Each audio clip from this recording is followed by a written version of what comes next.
Di video kali ini, kita akan membahas tanda-tanda kalau harga desain atau jasa freelance kalian kemahalan. Halo semuanya, selamat datang di channel Kemal MH. Saya Kemal, dan bagi yang baru di channel ini, kalian bisa menemukan seputar bisnis freelance dan juga hal-hal yang berhubungan dengan freelance. Nah, kali ini kita akan membahas tanda-tanda kalau harga desain atau jasa freelance kalian itu kemahalan. Nah, tentunya ini penting banget nih buat freelance yang ada di luar sana. Karena apa? Karena freelance kan bergantung sekali kepada klien. Kalau nggak ada klien, ya mereka nggak dapat uang dong. Nah, oleh karena itu, harga yang kemahalan ini menjadi ketakutan tersendiri untuk freelancer. Nah, makanya banyak sekali freelancer, mungkin kalian juga bertanya, udah pas belum ya harga jasa gue? Udah pas belum ya harga desain gue? Sebenarnya, mahal tidaknya harga jasa kalian itu bisa dilihat dari reaksi klien saat proses sales. Loh, gimana tuh? Nih, gue jelasin ya. Jadi contohnya, lo lagi berada di proses sales gitu ya. Jadi ini lagi ada klien datang, terus kemudian bertanya-tanya, terus kemudian teman-teman bilang, untuk jasa pembuatan brand identity kita itu start dari 5-10 juta. Itu sudah komplit mulai dari logo, super graphics, pemilihan font, brand persona, dan juga visual guideline. Kira-kira gimana? Terus reaksi kliennya adalah, oh ya udah, deal. Besok kita bayar, besok kita tanda tangan kontrak. Nah, langsung aja itu teman-teman kirim kontraknya. Kalau teman-teman nggak tahu gimana caranya buat project kontrak, ya teman-teman bisa cek di video sini. Nah, tandanya apa? Ketika klien tiba-tiba langsung bilang deal dan juga langsung tanda tangan kontrak, itu artinya adalah harga kalian itu best deal menurut mereka. Atau kalau lihat dari angle lain, yaitu adalah ya harga kalian terlalu murah buat klien. Jadi klien itu langsung mutusin saat itu juga, oke, gue beli jasa lo. Nah, saran dari gue sih, lo coba naikkan harga kalian di proses sales berikutnya. Mungkin coba naikin 10%, 20%, atau 30%, sampai akhirnya ada beberapa klien yang nolak. Misal dari 5 calon klien yang datang, itu 2 yang ditolak atau 1 yang ditolak. Nah, itu sudah berada di harga yang pas. Nah, tapi nih, ketika kita menyebutkan yang tadi, harga kita 5-10 juta dan berbagai fiturnya, terus kemudian reaksi kliennya seperti ini. Dia kayak, kalau kita ketemu langsung ya, itu kayak sedikit gelisah dan akhirnya menunjukkan tanda-tanda seperti ini. Yang pertama, ekspresi yang berubah dari wajahnya. Biasanya itu yang pertamanya confidence, percaya diri, tiba-tiba jadi atau tiba-tiba ekspresinya berubah jadi kayak kaget kayak gitu ya. Ada reaksi-reaksi kecil di wajahnya. Atau suaranya jadi terbata-bata gitu. Yang tadinya ngomongnya lancar seperti itu tiba-tiba jadi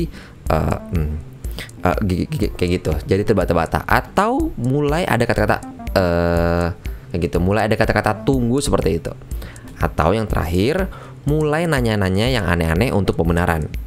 Nah, artinya di situ adalah harga kalian itu kemahalan bagi klien. Lalu pertanyaannya, pertanda yang bagus nggak kalau harga kalian itu kemahalan? Nah, di sini kita akan lihat dari 2 hal.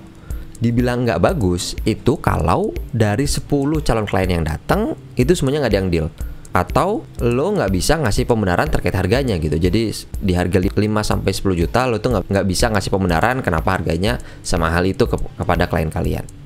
Dan menjadi bagus kalau dari 10 calon klien yang datang itu sekitar 2-3 klien itu ada yang deal.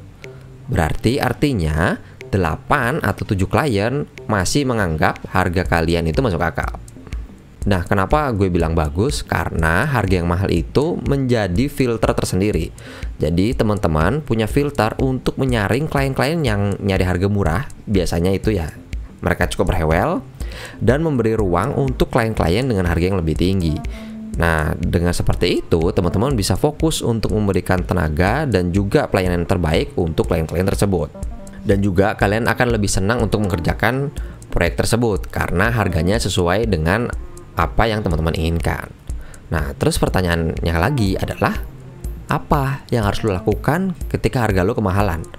Nah, di sini gue mau ngasih 2 approach. Yang pertama, ya udah, biar aja tetap mahal. Lalu teman-teman beri penjelasan mengapa harganya mahal.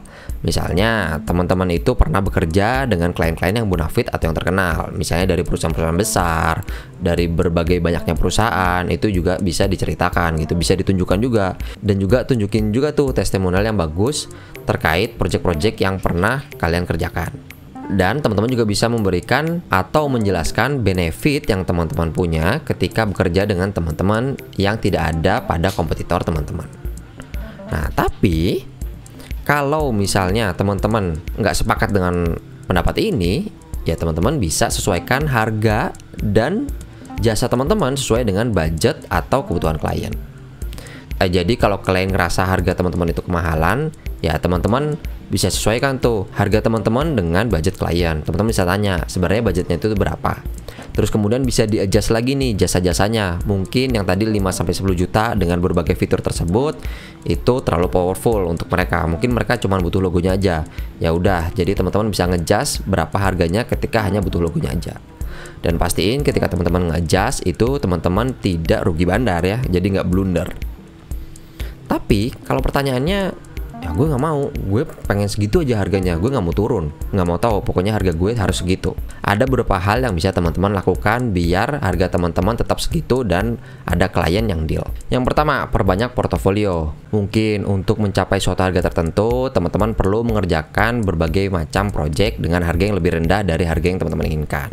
Tujuannya adalah untuk memperbanyak portofolio dan juga untuk memperbanyak testimonial. Jadi ketika portofolionya itu makin banyak, testimonialnya makin bagus, maka teman-teman bisa menjual banyaknya portofolio tersebut dengan bagusnya testimonial tersebut kepada klien-klien yang harganya lebih tinggi. Jadi teman-teman punya justifikasi mengapa harga teman-teman di sekitaran segitu. Yang kedua, selain memperbanyak portofolio, teman-teman juga perlu tahu nih caranya untuk mempresentasikan portofolio tersebut sehingga menarik dan se-helpful mungkin. Kenapa gue bilang se-helpful mungkin? Karena bisa jadi portofolio tersebut menarik tapi tidak memecahkan masalah klien yang ada gitu. Jadi buat apa bagus doang tapi nggak kelihatan dampaknya apa sih buat klien tersebut gitu. Dan ini juga bisa jadi justifikasi harga teman-teman yang mahal tersebut. Dan yang ketiga adalah ya cari klien yang kira-kira mampu untuk bayar seharga yang kalian inginkan. Bisa jadi target market yang teman-teman sasar itu tidak sesuai dengan harga yang teman-teman tawarkan. Coba cari target market lain sehingga teman-teman dapat menawarkan jasa yang sesuai dengan harga teman-teman. Yang terakhir yaitu adalah pecahkan masalah yang lebih besar. Nah, semakin teman-teman memecahkan masalah yang lebih besar dan lebih kompleks atau lebih penting bagi klien tersebut, maka harga teman-teman itu juga pasti akan naik. Klien akan berpikir, kalau cuma ganti logo doang tidak berdampak pada sales, buat apa gitu. Coba teman-teman cari tahu kira-kira kalau kita bisa meningkatkan salesnya mungkin dari jadi 10 kali lipat, 2 kali lipat, itu pasti harga yang kita tawarkan itu pasti jadi akan lebih besar dan juga lebih tinggi. Mungkin cukup sekian, terima kasih, semoga bermanfaat. Dan jangan lupa teman-teman untuk mempraktekannya. Dan kalau sudah dipraktekkan, jangan lupa tulis di kolom komentar biar yang lainnya juga bisa mempraktekannya dan juga tahu hasilnya. Dan jangan lupa juga kalau teman-teman suka konten seperti ini, teman-teman bisa subscribe di channel ini dan juga tunggu video-video lainnya. Saya Kemal dan sampai jumpa, terima kasih.